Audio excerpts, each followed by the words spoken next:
गुलामों को अपनी बेड़ियों से मोहब्बत होती है। अगर आप उनकी बेड़ियां तोड़ने की कोशिश करेंगे तो वो आप पे हमला कर देंगे। कोई भैंस से चरा के आया है, कोई भेड़ चरा के आया है, कोई सुअर चरा के आया है। आपका एसएचओ कौन है आप पता करिए। अगर आपके जिले में 20 थाने हैं तो उसमें कितने एसएचओ हैं, थानाध्यक्ष जिसको कहते हैं। आपके यहाँ एसपी कौन है? अगर इलाहाबाद कमिश्नरेट है तो डिप्टी कमिश्नर कौन है? मैं जांच व्यवस्था में विश्वास नहीं करता हूँ। चूंकि जांच लिख दी गई तो मैं भी लिख दिया और सभी लोगों ने लिख दिया, लेकिन मेरा ये मानना, मैं वर्गवादी व्यक्ति हूँ।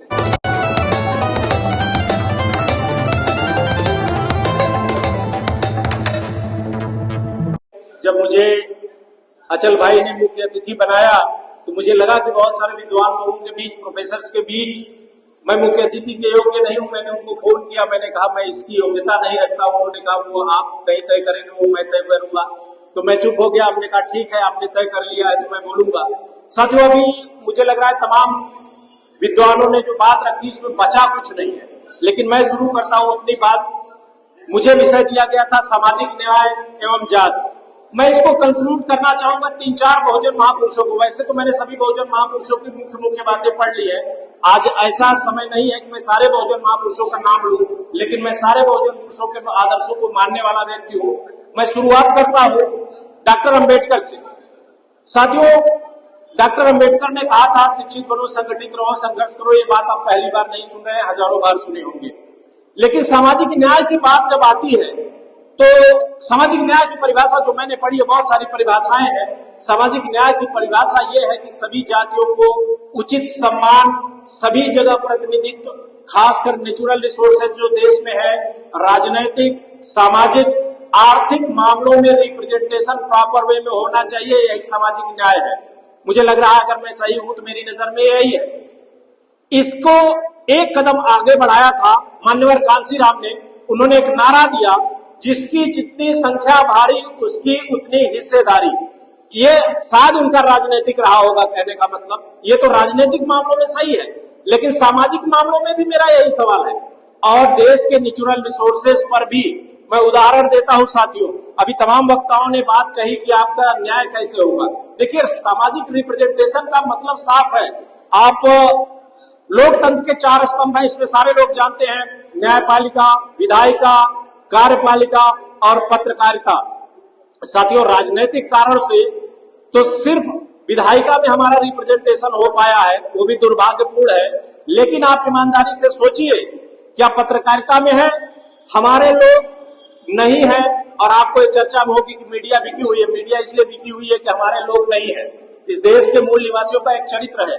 मैं ये कहता हूं, मेहनतकश जातियां जो होती हैं वो बड़ी स्ट्रेट फॉरवर्ड बोलती है, क्योंकि मेहनत करके जब कोई खेत से आता है, कोई भैंस से चरा के आया है, कोई भेड़ चरा के आया है, कोई सुअर चरा के आया है, उससे आप प्यार भरी बातें बोलेंगे, वैसे भी भूखा उखा है, वो स्ट्रेट फॉरवर्ड बात करता है, भड़क जाता है। आप उनसे मेहनत करवा लीजिए।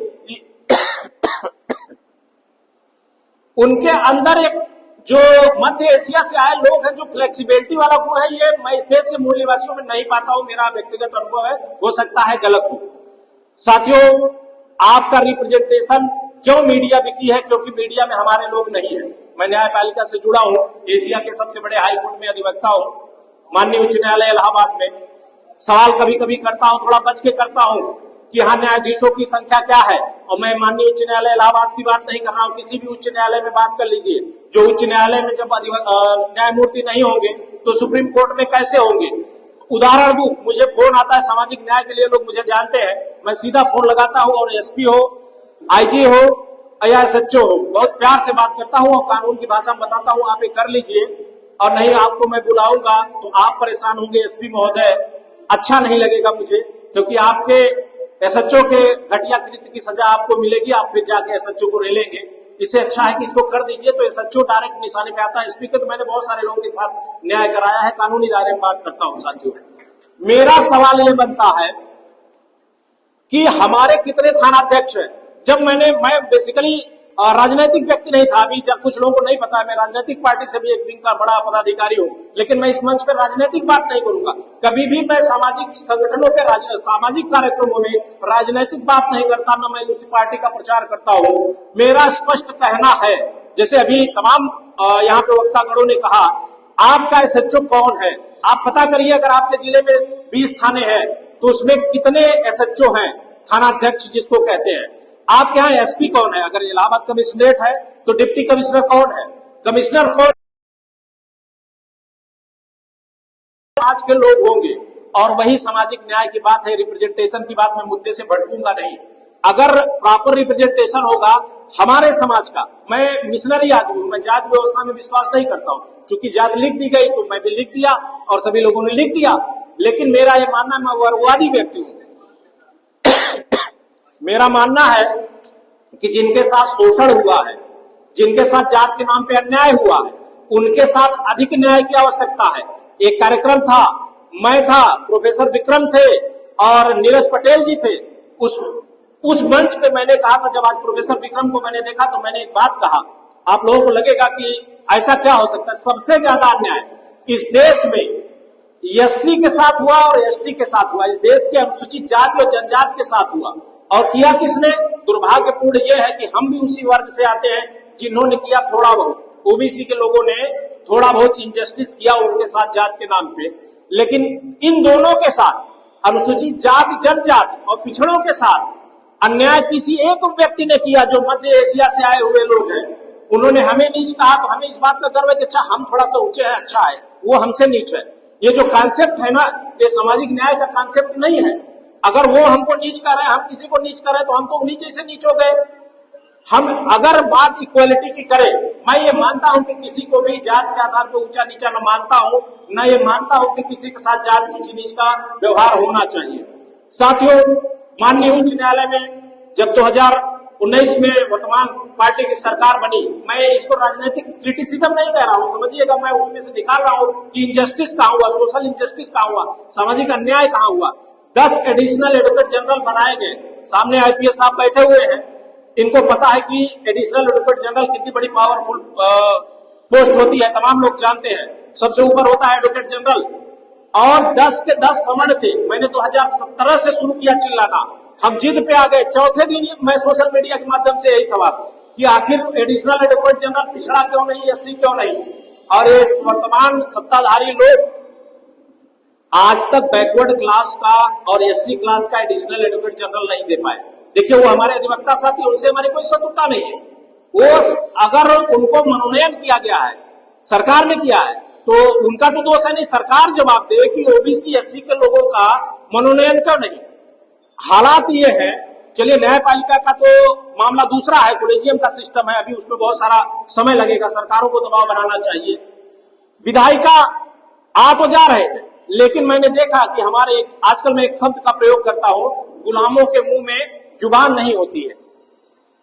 और एक बात और कही थी, फूले जी ने कहा था कि गुलामों को अपनी बेड़ियों से मोहब्बत होती है, अगर आप उनकी बेड़ियां तोड़ने की कोशिश करेंगे तो वो आप पे हमला कर देंगे। मैं तोड़ने की कोशिश करता हूं, मुझ पे ही हमला हो जाता है। लोग सवाल करते हैं आस्था के नाम पे। तो साथियों, मेरा स्पष्ट ये कहने का मतलब है कि अगर आप जात के नाम पर वोट करते हैं राजनीति में, क्योंकि सामाजिक न्याय की बात है तो राजनीति भी एक माध्यम है सामाजिक न्याय का, इसलिए मैं राजनीतिक बात कर रहा हूं। जो अगर आप, मैंने बड़ा देखा, बहुत सारे लोग, लगभग सारी जातियों के लोग, हमारी बिरादरी का विधायक है, हम अपनी बिरादरी का विधायक बनाएंगे, हमारी बिरादरी का सांसद है, हम अपनी बिरादरी का सांसद बनाएंगे। ये सांसद उस या विधायक उस पार्टी का, जो भी पार्टी हो, कोई भी पार्टी हो, रूलिंग पार्टी हो, किसी भी प्रदेश की पार्टी हो, ये लोग जाते हैं, अपनी पार्टियों की भाषा बोलते हैं, अपनी पार्टियों की गुलामी करते हैं। इसलिए विचारधारा वाले व्यक्ति को वोट दीजिए ताकि वो आपकी बात रखे, या तो विचारधारा वाली पार्टी को वोट दीजिए। जो पार्टी सामाजिक न्याय की बात करती हो, जो आपके साथ हुए अन्याय पर आपको प्रतिनिधित्व देने की बात करती हो, उस पार्टी को वोट करिए। साथियों, एक नाम मैं लेना चाह रहा था सामाजिक न्याय में, मान्यवर कांसी राम और बाबू जगदेव कुशवाहा का नारा आप लोगों को याद होगा। बाबू जगदेव कुशवाहा जी ने कहा था, 100 में 90 शोषित है, 90 भाग हमारा है। क्योंकि वो बिहार से थे, बिहार में जाति समीकरण यही है, 90-10 का है, लेकिन उत्तर प्रदेश में 85-15 का है। तो जब वो सामाजिक न्याय है, अगर आप स्पष्ट समझिए तो सामाजिक न्याय वो है जहां पे, अगर आप बिहार में लालू जी को राजनीतिक, सामाजिक रूप से, मैं उनको राजनीतिक रूप से उतना बड़ा नहीं मानता हूं जितना उनको मैं सामाजिक रूप से मानता हूं।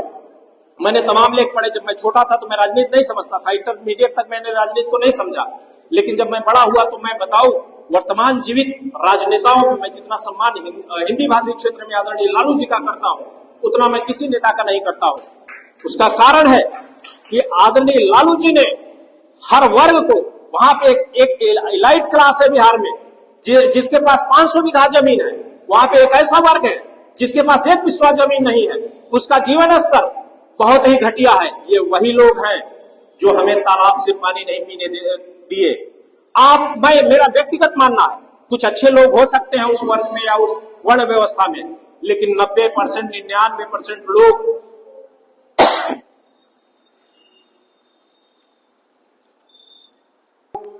विषमतावादी होते हैं। मैं वर्ण का नाम नहीं लेता हूं क्योंकि क्या है कि उन्हीं के गढ़ में रहता हूं, कब कहां से कोई 2 थप्पड़ मार के वीडियो बना ले तो वकील साहब की इज्जत तो निपट गई।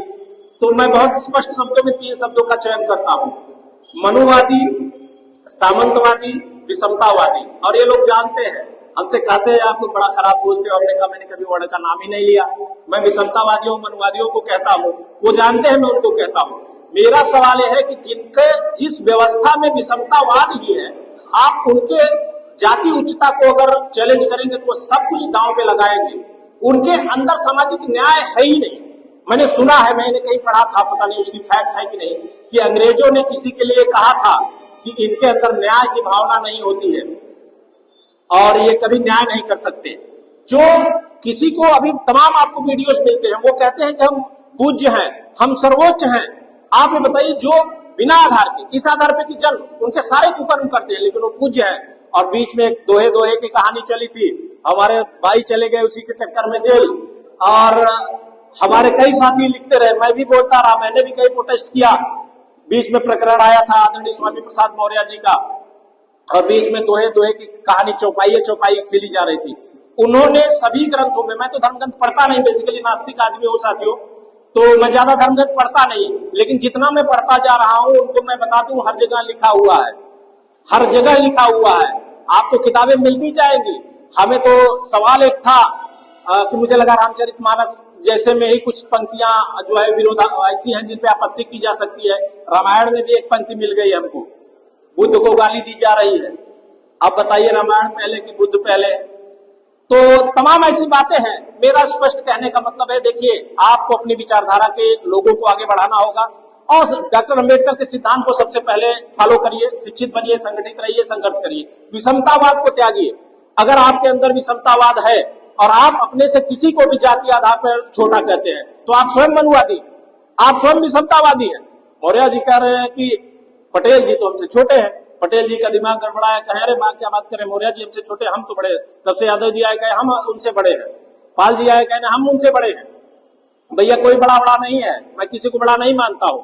और मैं अगर जात की बात की जाए तो जात में भारतवर्ष के उत्तर भारत में, खासकर उत्तर प्रदेश में, जिस जाति का सबसे ज्यादा, जिस जात के साथ अन्याय हुआ वो है चमार जात। उनको सबसे ज्यादा हर समाज ने शोषण किया, उनको हर समाज ने अपमानित किया है। मेरा स्पष्ट कहने का मतलब है कि उनको गले लगाइए। अगर आप सामाजिक न्याय की भावना चाहते हैं तो जिनको आप अपने से छोटा मानते हैं पहले उनको छोटा मानना छोड़िए। और कहीं कहीं मैंने देखा है लोग कहते हैं बड़ी जात के लोग, अगर आप ऐसा बोलते हैं तो भी आप गलत बोलते हैं। कौन बड़ी जात? कौन बड़ी जात भाई? कोई 8 इंच की जात है, कोई 2 इंच की है, कोई 8 फीट की है क्या? अरे भाई सभी मनुष्य हैं, सभी पैदा हुए हैं और सभी एक ही जैसे पैदा हुए हैं। तो उनके किताबों में कहीं कहीं लिखा है, मैंने इधर अध्ययन किया है, वहां पे लिखा हुआ है उनके जो आराध्य वाराध्य टाइप के हैं उनकी अप्राकृतिक जन्म दिखाया जाता है उनका मृत्यु भी अप्राकृतिक होता है। आप अध्ययन करिएगा, 3-4 लोग में उनके पिता कौन थे, वो कैसे जन्मे, उनकी माता कौन थी, नाम ही अजीब मिलेगा और उनकी मृत्यु भी अजीब मिलेगी। तो ये सब चीजें सामाजिक न्याय को अगर समझना है तो मैं 3 लोगों को क्रमशः सबसे ऊपर मानता हूं। ये इधर की बात अगर की जाए तो महामानव गौतम बुद्ध, और उसके बाद डॉक्टर अंबेडकर को मानता था। मैंने कभी सम्राट अशोक को नहीं माना, मुझे लगता था सम्राट अशोक ने ऐसा क्या कर दिया, लोग झूठे सम्राट अशोक करते हैं। सौभाग्य से मैं उसी बिरादरी से हूं जिस बिरादरी से सम्राट अशोक थे। लेकिन मैंने बाद में अध्ययन किया, जब मुझे पता चलने लगा, क्योंकि मैं साइंस स्ट्रीम का स्टूडेंट रहा तो मुझे बहुत सामाजिक आइडिया नहीं था। तो मैंने जब देखा कि बौद्ध धर्म का प्रचार सर्वाधिक सम्राट अशोक ने किया पूरी दुनिया में, तब मुझे लगा कि क्रमशः महामानव गौतम बुद्ध के बाद सम्राट अशोक और उनके बाद वर्तमान इतिहास में डॉक्टर अंबेडकर ने जो सामाजिक न्याय की परिभाषा गढ़ी या जो सामाजिक न्याय का कार्य किया, उतना बड़ा किसी और ने नहीं किया।